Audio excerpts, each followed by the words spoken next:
Hello, welcome back to the Cash PT Lunch Hour podcast. This is your host, Aaron LeBauer. Today, my special guest is Wesley Wang.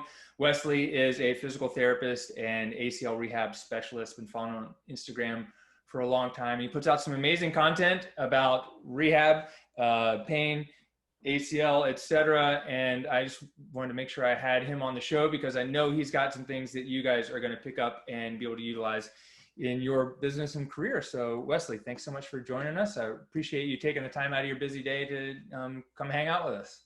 Appreciate having me on, Aaron. So tell me, I always love to go back and figure out like, where did people come from? So how did you get into PT? Like, was there like a story, or is there something, or, I mean, did you have an ACL issue and then that ended up kind of taking you down this path of doing physical therapy? Yeah, so I graduated from Maryland with an economics degree, and I went to go work for a big consulting firm, Accenture. And at that time, actually before I started working there, I tore my ACL. I couldn't get surgery because I didn't have any insurance. So obviously paying for that out of pocket is out of the question. So I didn't really know much about the field, to be honest. I had some friends who had some injuries and they went to PT, but I never obviously went with them. So I was going to work and also going to PT at the same time in the morning. And then the more I went to PT, I could see myself getting better, recovering from my surgery. And then as I was getting better, I was like, oh, wow, this is kind of cool.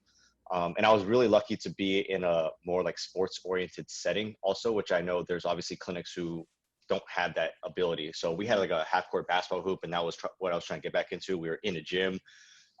So it was a really unique environment. And the more I went through the rehab process, started just contemplating what I wanted to do for the rest of my life. And I didn't want to sit in front of a computer staring at Excel for the next 40 years of my life. So I made the decision after talking with some friends and family that I should switch careers. So yeah. I quit that job. I went to community college for 2 years to do all my prereqs.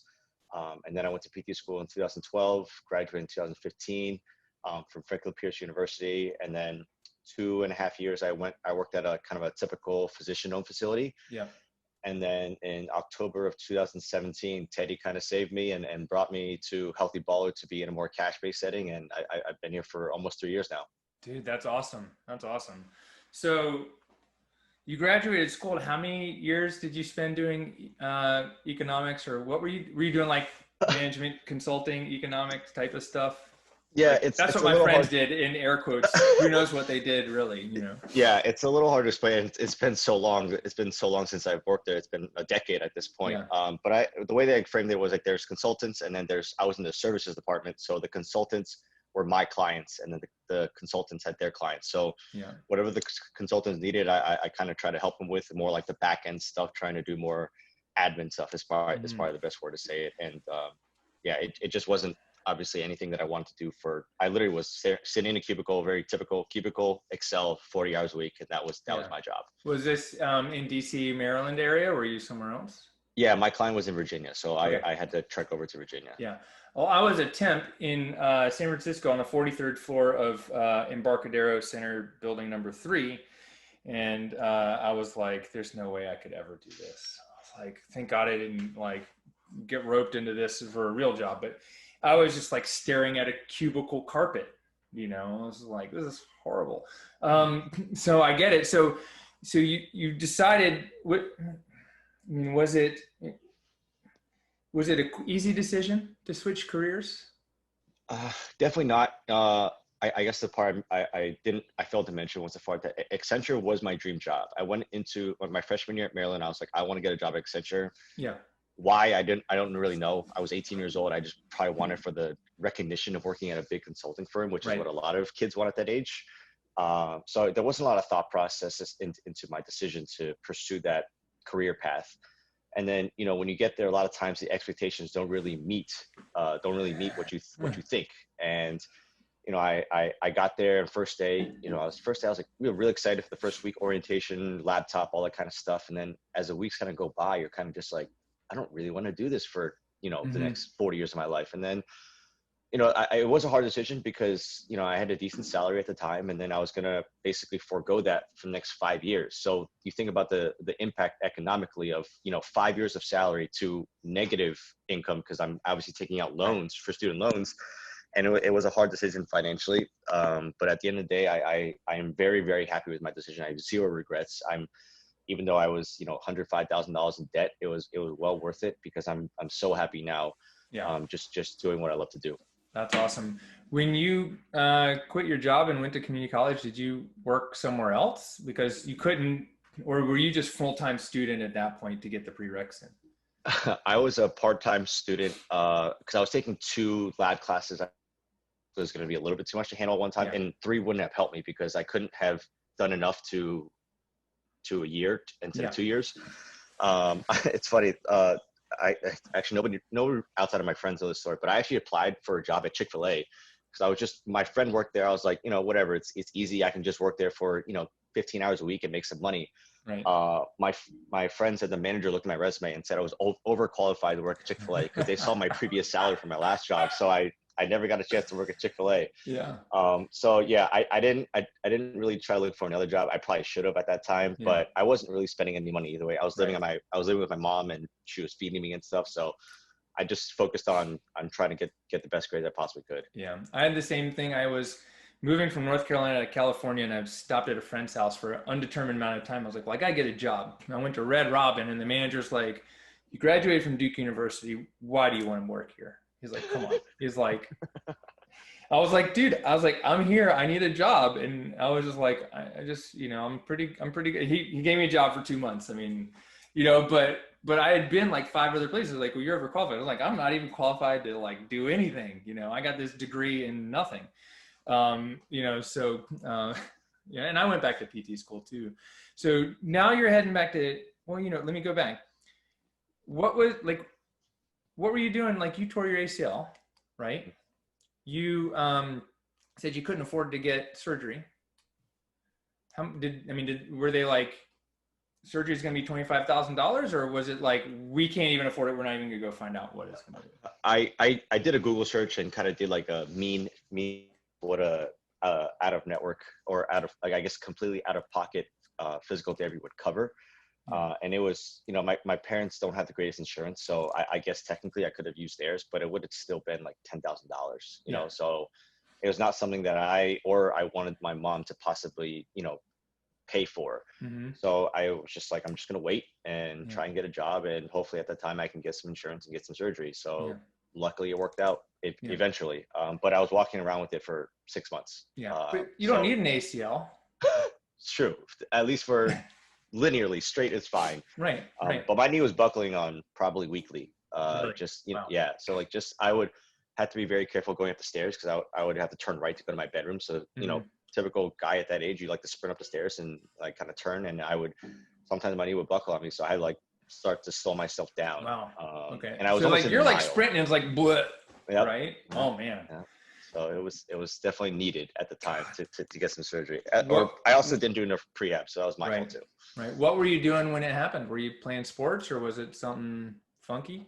Yeah, playing basketball. Went in for a layup. Guy tried to take me out from behind, and my leg just kind of came under me, and that was the end of it. No pop or anything like that. So I was kind of in denial for a while. But after the MRI, I was like, "Yeah, you definitely have a torn ACL." I was like, "Okay, well, that sounds about right." Yeah, and it was part of it when you were able to go get your job after college. Was that the job that got you the insurance and level which I can go? Did you get it reconstructed or just do therapy? Yep. Full reconstruction, patella tendon. And I graduated college in 2009. And I don't know, for some of you that do remember, it was during a recession. So it was actually really, really hard to get a job. Like, I had friends who couldn't get a job for over a year after we graduated. Right. So I graduated in May and couldn't get a job until January. So I had a good 8-month layoff of not pretty much doing nothing. So I was going back to college to play basketball with my friends, and that's when I hurt myself. So yeah, thankfully I was able to get a job in January just to get some insurance. Wow, that's great. So I remember that. Like, I was starting my clinic right around then, and having babies, and God, it was well, I didn't have babies, my wife did.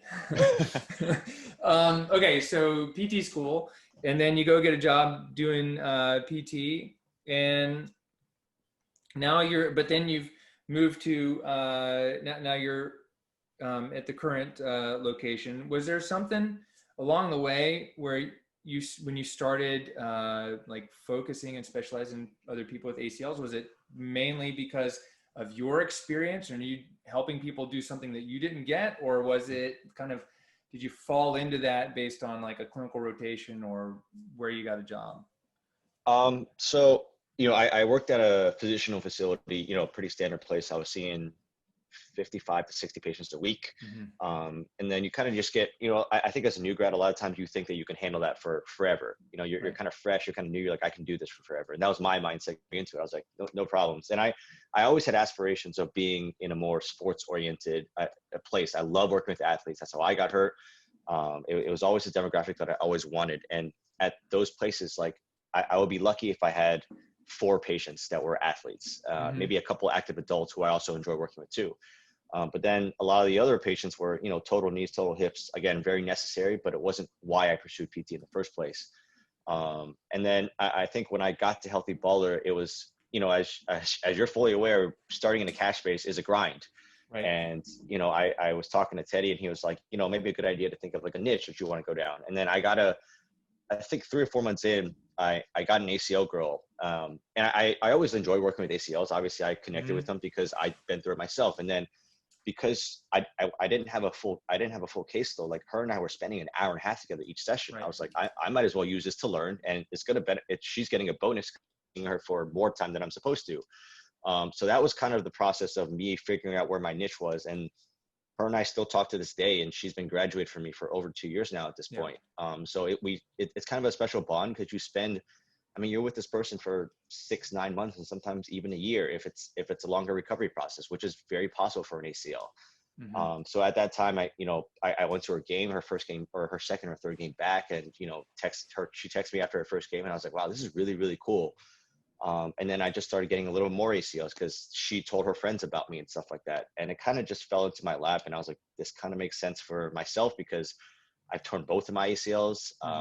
And then I just really enjoyed being a part of the process of this kind of like lengthy recovery from, brace and swelling and all the way back to playing sports again. It's a really, really fun process to be a part of. That's awesome.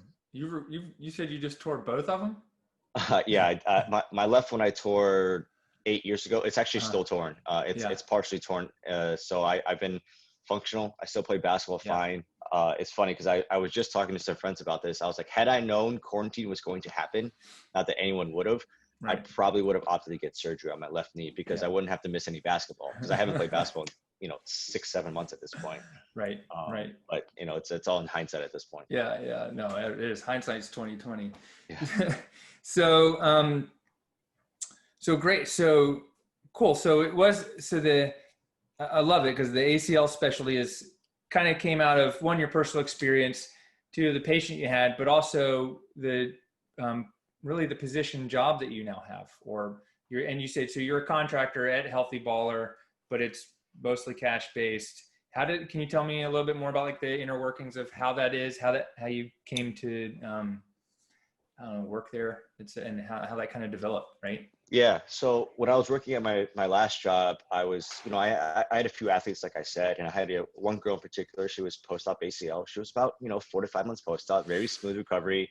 But my facility, we didn't have any open space. Heaviest dumbbell we had was 10 pounds. Heaviest kettlebell was 15 pounds. And, you can't really load someone up to the capacity that they need to be loaded.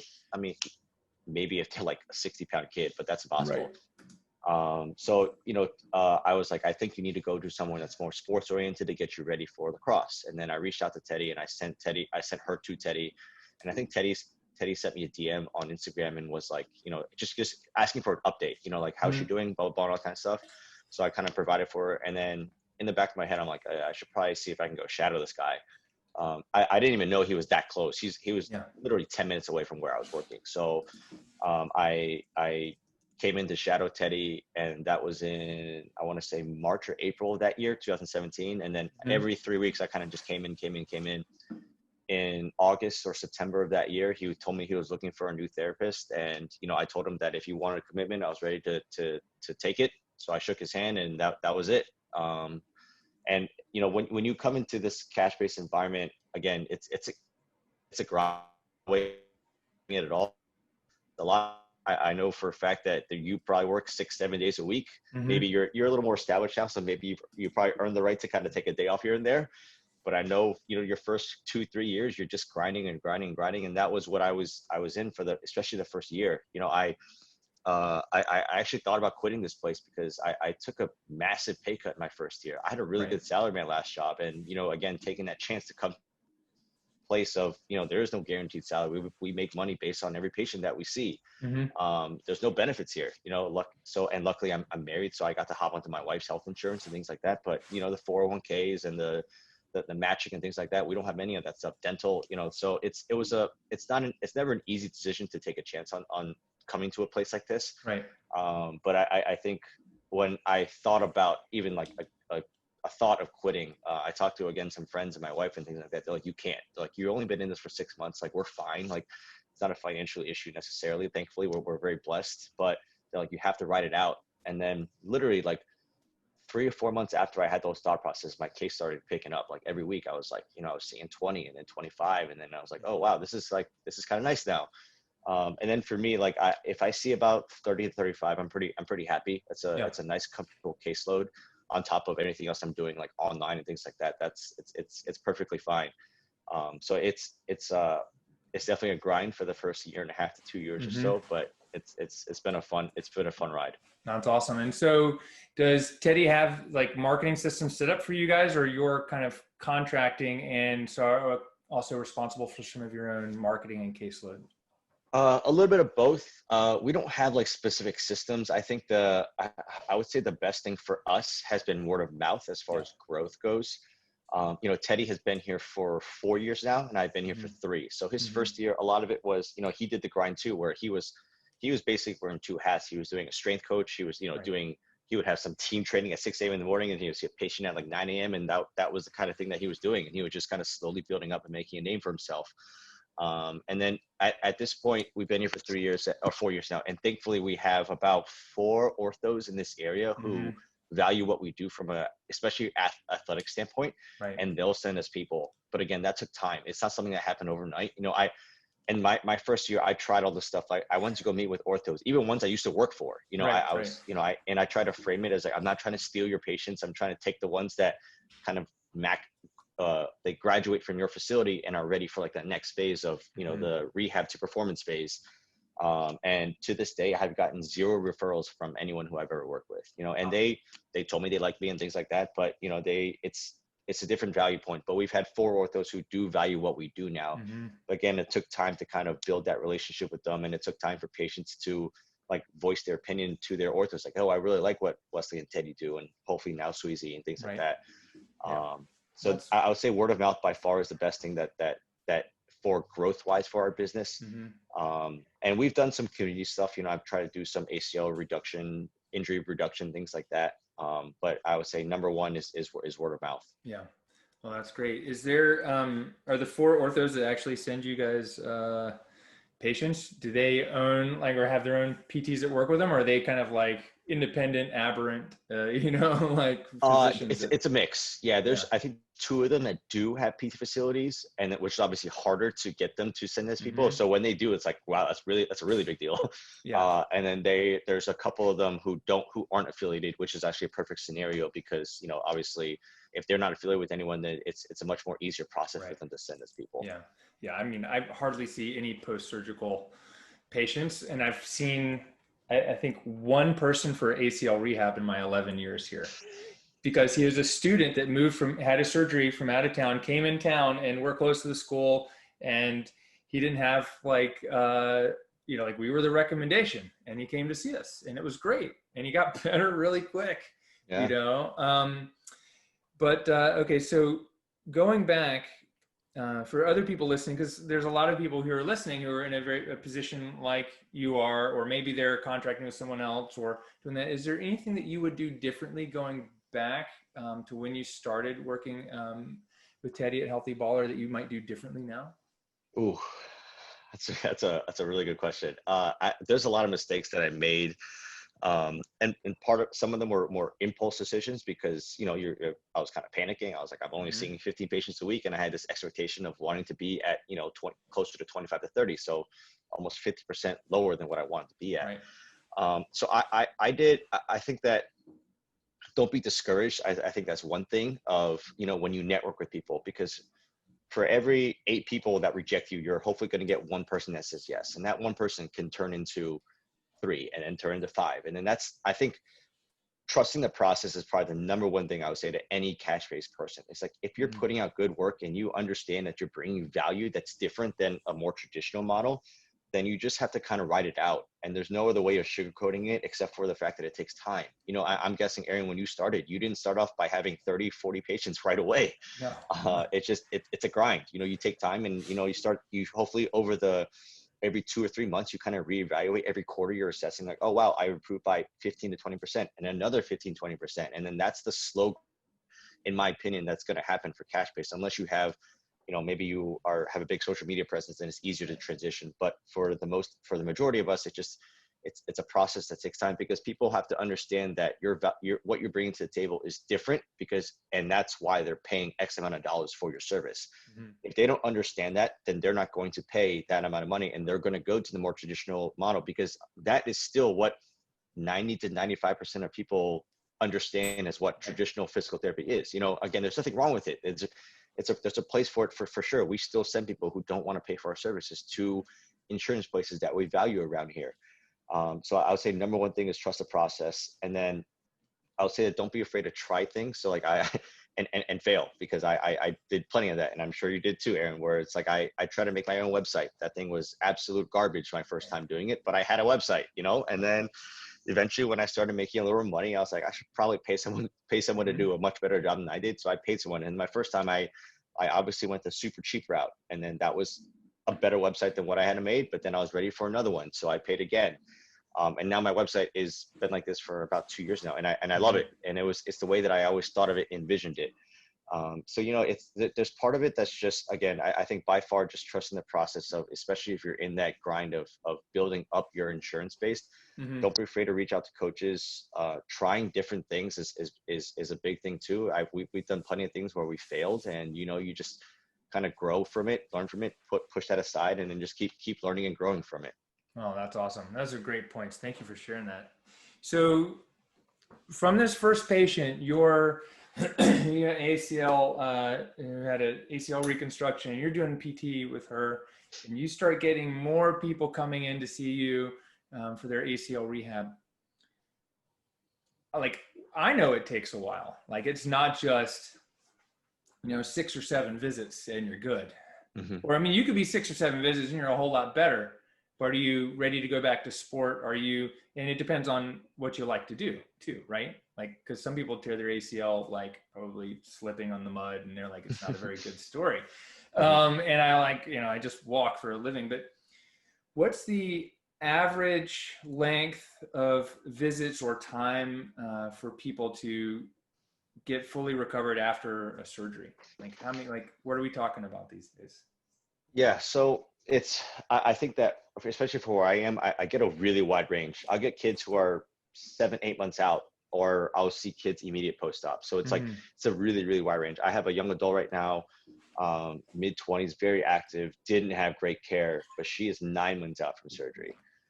Just hasn't had the smoothest recovery process. So we're backtracking a lot to do things that should have been done 1 week post-op. Yeah. It's tough. She still doesn't even have full range of motion yet, and she's 9 months post-op, which is, it's awful to hear. Again, the foundational stuff that ends up making a world of difference. And she was trying to build off of a poor foundation. So I was like, we need to backtrack and reset this foundation. That's probably one of the hardest questions to ever answer, because athletes who come in here, that's one of the most common questions that I get on a daily basis. It's hard to gauge like how quickly an athlete is going to build strength, how even the psychological side of recovery. So if you're talking from day one, if I see them post-op, minimum 9 months. That's based on research that I will never clear one before 9 months. I would say the only times that's like a rare anomaly is that if you have the smoothest recovery of all time, and maybe if you're a professional athlete and this is your way of making a living, then it's like a tryout that you have at like 8 months. Like, who am I to tell you that, you can't do that, because this is your livelihood. Right. So that's probably the rare situation. But for the majority of people, I think it's 9 months minimum. And if you're under 18, and especially if you're a female, I want to hold you out closer to 11 to 12 months. And again, all the research supports that if you just wait a little bit longer, you're setting yourself up for success. And then, re-tear rates are, one every 4 to 5 kids. So you're looking at 20 to 25% of people are re-tearing. Between Tenny and I, thankfully, we've only had 2 re-tears in our 3-4 years of working here. Yeah. But we do a lot of objective testing before we clear an athlete. And I actually want my athletes passing multiple times before I clear them. And then even when they get cleared, having a plan, like, okay, if you're a starter, you're not going to go out there and play starters minutes right away. You're going to cut out to maybe 30% of the game first. Get your heart rate up, kind of get used to the game speed. You can't replicate that anywhere. It's never really, you're not playing at that same intensity level with all your adrenaline running, fans and things like that. So I think having testing and also having a clear-cut plan is probably the best way for any athlete to succeed when they go back from ACL rehab. Yeah. Wow. Yeah, that's amazing. And I think when I'm hearing you talking about that, I'm like, well, gosh, there's a certain point at which insurance is going to cut these people loose, or the physician owned practice, or whatever, the mill, or someone else can be like, yeah, you got full range of motion, you got 5 out of 5 strength, you can run 100 yards, like you're good to go. Right? And those are probably a lot of the people that, get re-tears, but maybe not. But there's probably, it sounds like from what you're explaining, there's probably half of the time you're spending with them doesn't look like physical therapy. Yeah, right? and what people would, I guess, traditionally consider physical therapy, because we're doing a ton of weightlifting. My job is to prepare them for the physical demand. And you're obviously with we see a lot of high school and college level athletes here. That's the majority of who I work with. So I'm preparing them from soccer, basketball, football, lacrosse. Like, these are high demand sports, like lots of cutting, lots of reactive work.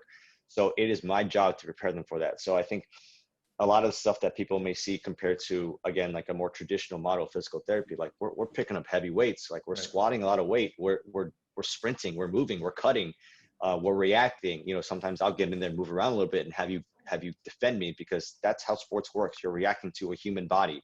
So there's a lot of things that I incorporate into my ACL rehab that I guess might not look like the more traditional model, but in my opinion is absolutely necessary in order to adequately prepare them for kind of full recovery. Because a lot of places, whether it's just not understanding the whole picture of ACL rehab, or not having the equipment, or whatever reason, but there's a lot of places that, in my opinion, aren't equipped to get an athlete all the way back. And I gave an example of my old physical therapy facility, and it's not bashing them, it's just the nature of what it is. Like, if you can't pick up heavy weights, it's going to be very hard for you to get back to full strength, regardless of how slow of a tempo you want to get to.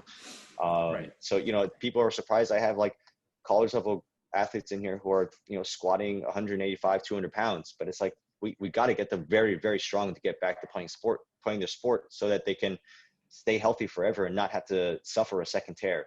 Can we guarantee that? No, but I can promise you that I'm going to prepare you to the best of my ability. Yeah, absolutely. And I guess it's like, well, people might say, especially if you're new to the podcast, oh, how do you justify that? How can you justify seeing someone for physical therapy when they don't have pain, or they can do all the things that, Aaron can do, but Aaron's not a high level athlete anymore, or, you know what I mean? Like, and I guess the point is it doesn't matter if you can get them on board with your ACL recovery program, right? Yeah. And I think that's the benefit of being out of network. Is that when they first start, you basically phrase it to them that they understand, like, hey, this is out of network. I can't guarantee that you're going to be covered, but I can guarantee you that our service is going to be different than what you experienced previously. We see every patient for an hour. Most of the time, my ACLs here are here closer to an hour and 15, sometimes even an hour and a half. And it's like, you're not going to really get that in a more traditional based model, picking up heavy weights, understanding that cardio is a big component to it too. Like, there's so many things that go into it. So, we've been in this for about 3 years now, and no one's really said anything about the price necessarily. And they understand that the value is matched with the price, hopefully. Yeah. Do you guys, when you see someone for the first time and hey, this person's going to be with me for, 9-10 months or more, are you sitting them down and saying, hey, this is what we can do, this is what I can help you get back to? This is a 9-month program minimum, and the cost is like $10,000 or whatever it is. Like, are you doing that, or you're like, hey, we're going to do it once a week? And I mean, how does that work for you guys? Because I know, like, when I see someone who's got a more of a persistent back pain issue, in general, 6 to 8 visits I can get is about average, right? Mhm. And I know, but ACL 9 months, like, you come see Aaron LeBauer for 9 months, we're talking like $9,000. Right. Yeah, it does obviously add up over time. And I think that it comes down to, obviously there is finances that plays a role Right. into this, unfortunately, and if the parents are able to kind of afford it and things like that, we do offer a package rate, which is significantly lower. It's like a 20% decrease off of our normal hourly rate. So when you offer the package, that obviously helps soften the blow. And some insurances do cover. We've had some insurances cover up to like 80% of the out of network, which is like amazing, or at least up to a certain point. And that obviously helps a lot too. But I think in maybe just in this area, we live in a pretty nice area, so it's some of the parents are able to afford it, thankfully. And I think I am very honest with it up front. I tell them that on average I'm seeing people at least 2 times a week. Some parents are like, we want our kids to have like everything they possibly can, so we want to bring them 3 times a week. And if they want to do it, then and they understand that there's obviously a cost component to it, then I'm not going to decline them from being here for 3 times, because I obviously can help if it's 3 times a week. Right. There's a lot more that we can work on, and there's a lot less that puts on the kid for doing it at home. You think about a 15-year-old kid, like if you give them a home exercise program, like the percentage of them doing it is not going to be very high. And I think that for me, once the foundation is set and I can get them lifting Monday, Wednesday, Friday, like you don't really need to do much at home. The rest of it is just recovery. Maybe I'll have you jog and go for a little run, but in general, I don't need you lifting at home because you're already lifting 30 days a week with me. Right. Which is obviously sometimes it's a big plus because they can just focus on schoolwork or whatever it is that a high school kid does nowadays. Yeah. So I think being very upfront with it and understanding that they understand it is a lengthy process and that there is hopefully a savings with it in regards to the packages, but also understanding that we tell them our retail rates, what the national average is and what ours is, and this is what you're kind of paying for. And it's like, if you go through this twice, like then you're looking at like, am I even going to be able to play sports again? So it's not just about like the one-time thing of 9 months and then you're done. It's like you're essentially making an investment into your body. So I think that's why we care so much about our return to sport process, because that is what people are paying for. That's like that end stage. Like I feel 100%. It's not like, I feel 80, 85% on going back to playing sports, which is a dangerous place to be. Right. Because a lot of people feel that way and they go back to playing sports, and then that's how you end up injuring yourself again. So I think those are kind of the things that we try to put forth about like why we bring value to the table. Well, that's great. Leslie, is like I said, like I haven't done much post ACL rehab in the last decade. Is it still pretty much when you tear your ACL? Like one of the things I learned was, and this was in 2007. So like basically at that time it was, okay, you've torn your ACL, the initial swelling's gone down, surgery might be scheduled out for 3 or 4 weeks or 3 months.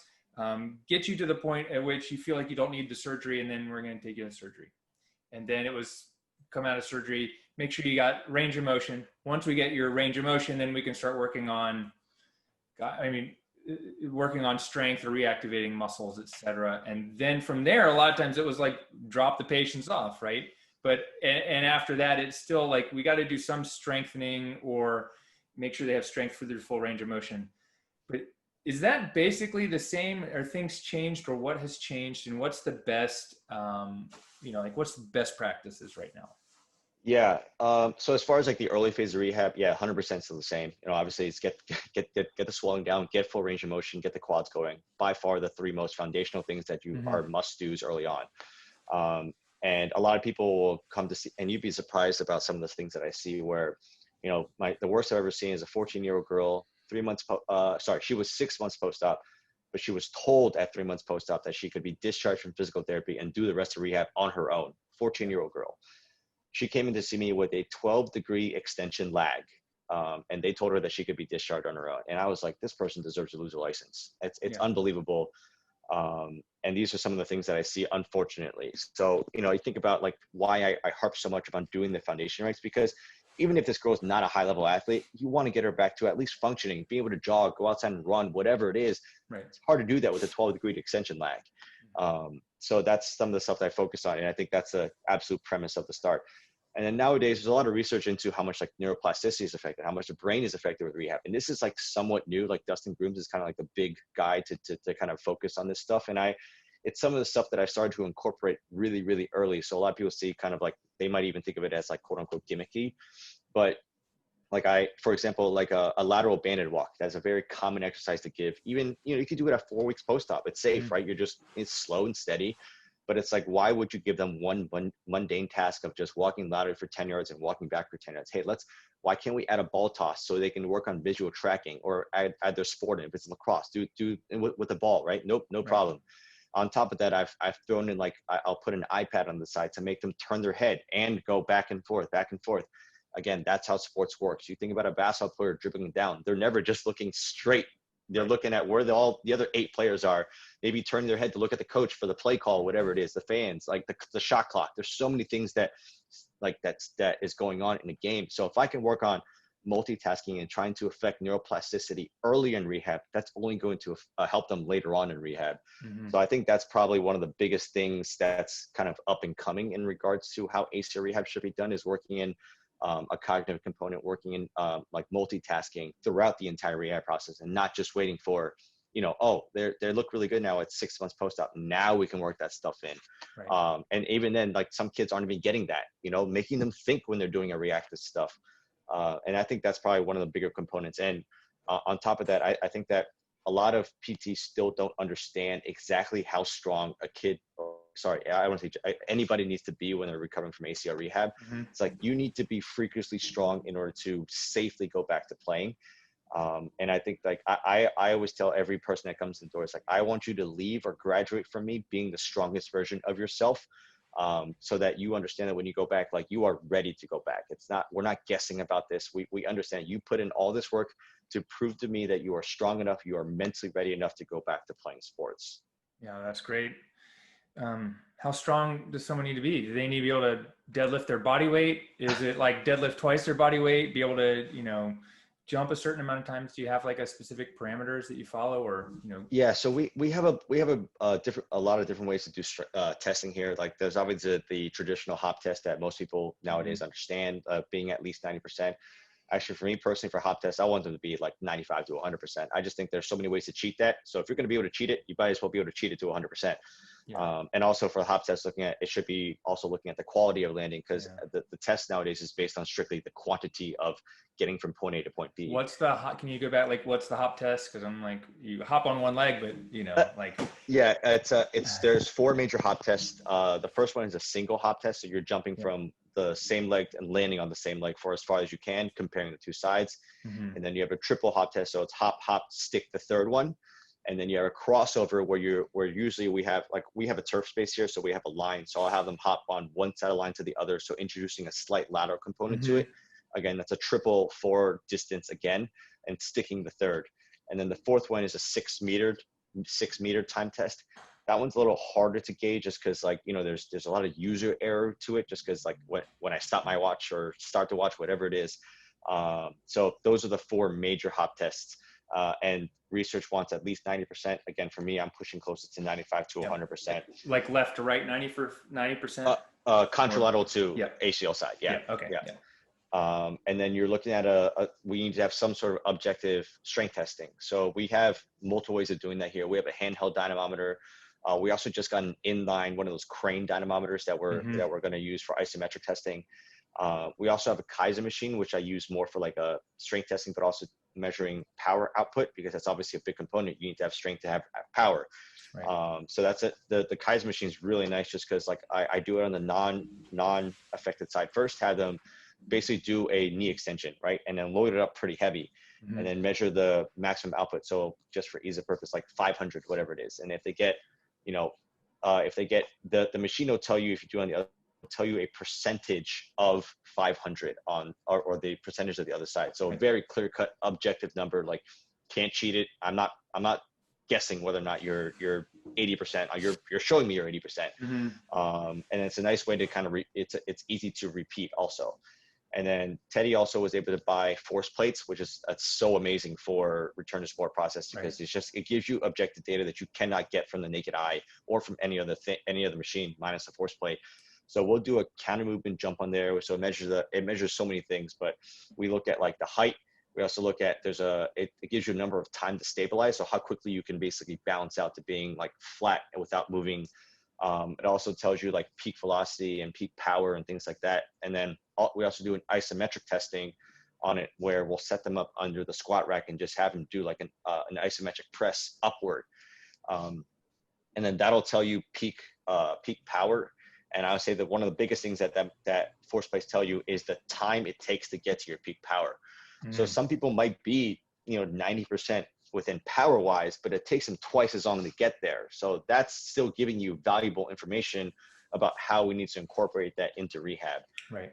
So that we have a pretty rigorous return to sport process here, and we want to see them pass it multiple times before we kind of officially clear them to be discharged from us. Yeah. Does it make a difference whether the affected side is my dominant limb or not? Like how you guys are testing people?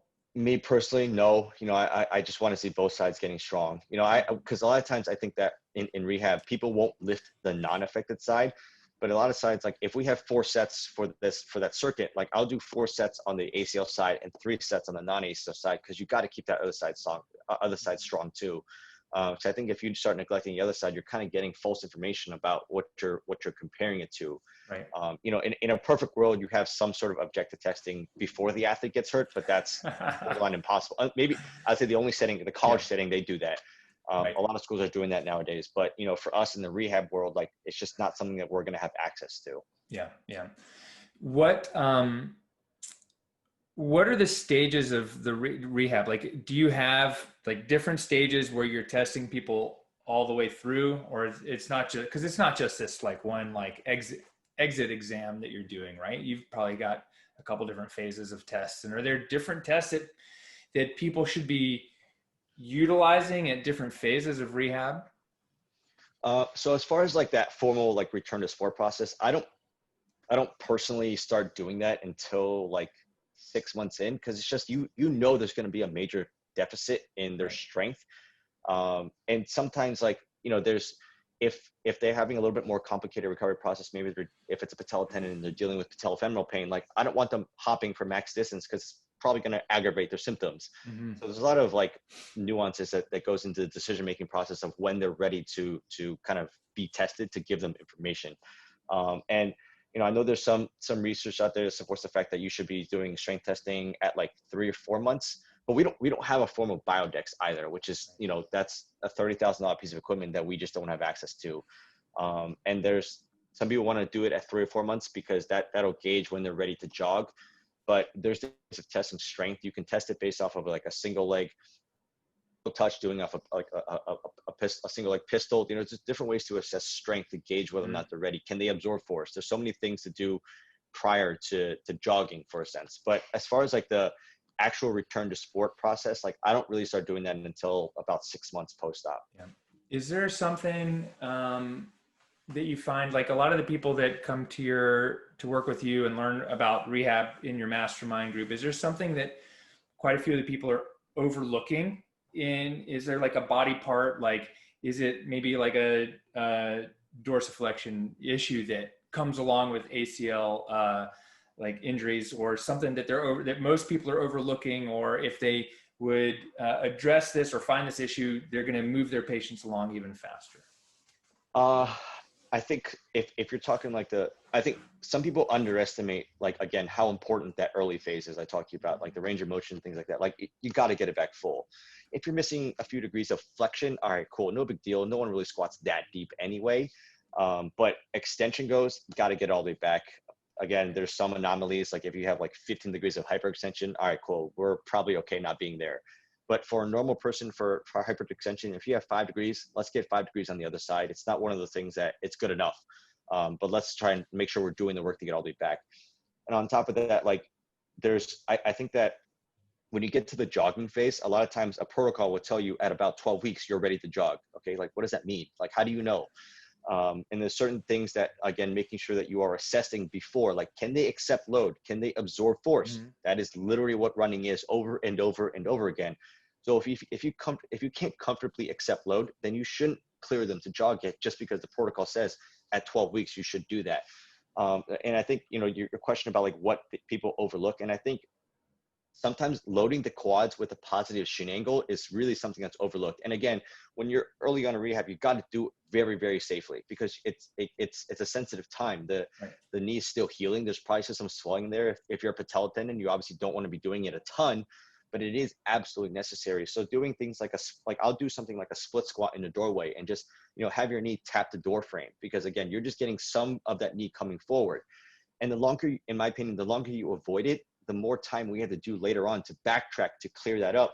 Because if you can't do that, like, how are you going to jog? Your knee's not going to be able to absorb that force. So those are kind of the two big things: force absorption and loading with a positive shin angle in that kind of early to mid phase of rehab, that I think is often overlooked. And then in the later stages, it's more so like, I think people don't really, unless you're taught this, like all the reactive exercises go into it, because again, that's how sports is purely reactive. There's very few sports that is just like, I know what I'm doing. Maybe a baseball pitcher, Mm-hmm. but again, their ACL is not going to really matter too much in that situation. Again, but as far as like landing and reacting and things like that goes, but you think about basketball, lacrosse, football, like it's purely reactive. The defender's here, I got to go the opposite way. So we need to prepare them. And then lastly, like a higher stage plyometric. I think you can get a lot of information by putting them in different situations as far as plyometric goes, because a lot of times you'd be surprised, like they might look good in the weight room as far as like, oh yeah, like they feel the same as far as picking up a certain weight with an exercise, but then you put them in an aggressive plyometric, they're like, oh wow, like I feel slower, or maybe the landing off it, like I just don't feel like I land as comfortably, or I'm thinking about it more. Okay, this is all information that we need to know, because that's how we need to be able to help them adapt and help them change in the situation, so that through their confidence, so that when they do this aggressive plyometric, it feels 100% the same. So that, again, I think that's probably the different phases of things that people kind of neglect or don't really understand the full picture of. Right. Well, that's great. What question didn't I ask you yet that you think would be important for people to know? I think that, obviously with me, with ACL Rehab, it's I think, in my opinion, there needs to be some sort of proper like education in regards to this specific area of the outpatient world. Because you think about, and I think back to when I was a new grad, my first ACL, here's a protocol, Wesley, like, go take this ACL from point A to point B. And it's like, okay. So I remember this vividly. Like, I literally followed this thing to a T, because that's all I knew. I was never really taught how to do it. There was no creativity behind it. There's no like thought processes like, okay, progressing from point A to point B should not be this time-based thing. And that's how almost every protocol is nowadays. There's some protocols out there that's slowly progressing to being more criterion-based, which is how it should be. But like, how can you tell me, Aaron, you tear your ACL, if I tore my ACL, like, how are we going to be recovering the same, And on top of that, like, okay, between the two of us, what if you compare us to a 20-year-old who's trying to get back to Division I football? Like, our recovery is not going to look the same. And I think that's the part that bothers me the most, is that like they treat it, the outpatient world treats it as if it's like a grade 1 ankle sprain, when it's, in my opinion, recovering from an ACL is probably one of the most complex injuries as far as the orthopedics world that we will see. There's a lot of details that goes into it, and a lot of it is missed. And I, like, for example, I have a girl right now that I would say that she could go to a lot of outpatient facilities that people would be like, she's clear to go. Right. But for her, she had a hamstring graft. She is 15 years old, hamstring graft, soccer player. Okay, you're talking about an exact demographic of athletes who are most likely to suffer a second tear. Right. So for her, she is strong. Her quads are symmetrical. We have tested her out multiple times, hop test, symmetrical, multiple times, crushed it. But hamstring wise, it is end range flexion that she is the most weak in. So I literally tested her yesterday. She is testing at about 65% strength at end range. And I'm talking 90 degrees to whatever, 120 degrees, that last little bit. You compare the two sides. And again, this is like details that sometimes get overlooked, because you can test her just her hop test. You can test just her quad strength, and she passed all those. So you're telling me that I can clear her but even though her hamstrings are 65% of the other side, which we know the hamstrings are a knee stabilizer. And this comes from just experience of putting them in different positions and assessing the entire way through. So I think, in my opinion, every facility that sees a ton of ACLs should have at least one person on staff that like understand this, is in the research, so that they can mentor the people under them. Of a wishful thinking, that'll happen for a long time, if ever. And I think there should be a course on it and things like that, which is why I decided to start this group in the first place, and hopefully getting to some teaching later on this very, very specific injury. But again, it affects, I think, 200 plus people in the United States every single year. Like, it's a big thing. 200,000 plus people, right? Yeah. Like that's crazy. So you're, God, that's a lot. Well, there's a ton of people in this country. Have you driven across the country yet? Yeah, I personally have not driven. I've flown across it, but never driven across there. Yeah, there's a lot of people. And you think about, like, there's so many people playing sports. Like in high school, I think participation in high school sports is like all-time high at this point. And also you think about specializing in sports too. Like kids nowadays, it's a different generation than when we grew up. Like people are specializing in sports starting from like ninth and 10th grade. They're specializing in their sport just so they can get a scholarship to play Division I sport, whatever it is. And that could be another reason why people are injuring themselves more now too. Do you have a tough time getting kids to cross train? I think in this area, not so much, but we do. I would probably say a good 30-40% of people are specializing in a sport. But even then, we tell them, like, if you're at least doing some weight training and doing some, like, training with a strength coach, like that is something different than what you're doing. So is it like an exact sport as far as like lacrosse and soccer, lacrosse and basketball? No, but a good amount of our kids do play at least 2 sports, which is always nice to hear. I think that it's nice just for a developmental purpose, like play different sports. You think about all the great athletes, like, of all time, like they played multiple sports growing up. So let's just we got kids here being told by the soccer coach, you can't play basketball, or the basketball coach, you can't play soccer, and swimming all year long, and soccer, AAU basketball all year long. It was like, you guys, come on. Like, yeah. I think those club sports, like they're taking over. They're like, you just talked about AAU basketball. Like you have your winter season of just, and you maybe get like a 2-week break, and then you're right back in the AAU season for like the rest of the 9 months, and then right back into it over and over and over again. And that's the same with, lacrosse, basketball, football, like they're all the same. Like they all have, or football is probably the only sport that you don't have club in. But all the other ones have some sort of club that you're just doing. Right. Well, Wesley, thank you for coming on in the show and sharing your insights and educating us about the ACL and what you've been up to. If someone wants to learn more about you or your mastermind, your ACL mastermind program, where's the best place for them to go, or how do they find you? Yeah. So as far as like social media goes, I'm only pretty much on Instagram, but it's Wesley Wang, Wesley WANG.DPT. That's where I'm most easily. Mastermind group, I actually don't really know the link off the top of my head, but hopefully you can link that in the show notes for Aaron.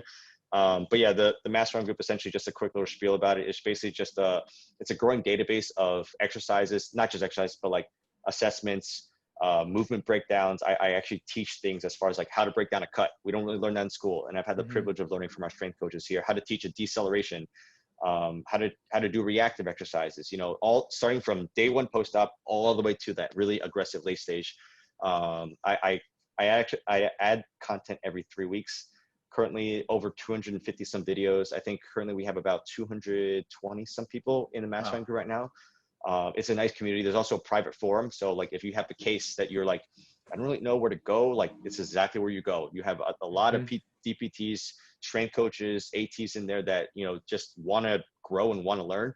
And I'm pretty active. I'm obviously very active on this. So if you have a question, I will always respond on the forum and things like that. And people share articles, share resources. There's so many things that just, I've tried to put a lot of effort into growing this thing that I feel like is a resource that I wish I had when I was a student and a new grad. Right. That's awesome. It sounds great. Like, cause I just had to like think up stuff and make it up and be like, that doesn't feel right. Let's try this other thing.